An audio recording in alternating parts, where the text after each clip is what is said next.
ऐकताय का? एक छोटीशी गोष्ट.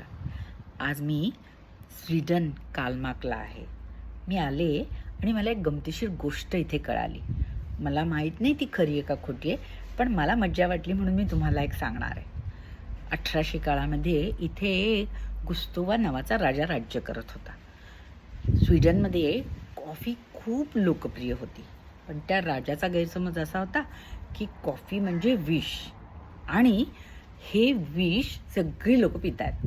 त्यामुळे कॉफीवरती त्यांनी बंदी घातली, भरपूर कर लागू केला. पण लोक लपून छपून कॉफी प्यायचेच, ते काही थांबले नाहीत. सायंटिफिकली कॉफी विष आहे हे सिद्ध करण्यासाठी राजांनी एक युक्ती केली.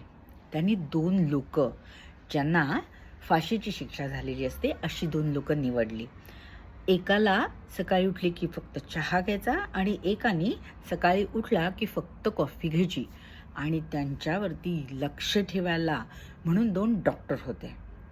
दररोज उठून त्यांनी त्याला चेक करायचं आणि दररोज त्यांच्यावरती लक्ष ठेवायचं. चहा पिणारा माणूस तोही मेला, त्याला तपासणारा डॉक्टरही मेला, कॉफी पिणाराचा त्याला चेकिंग करणाऱ्याचा डॉक्टरही गेला आणि युद्धामध्ये राजाही गेला.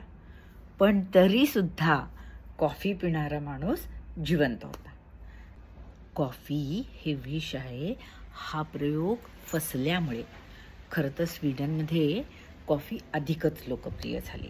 ज्या राजाला कॉफी बंद करायची होती तिथेच कॉफी जास्तच लोकांना आवडू लागली आणि फिका म्हणजेच कॉफी अँड स्नॅक्स ब्रेक अशी प्रथा स्वीडनमध्ये सुरू झाली.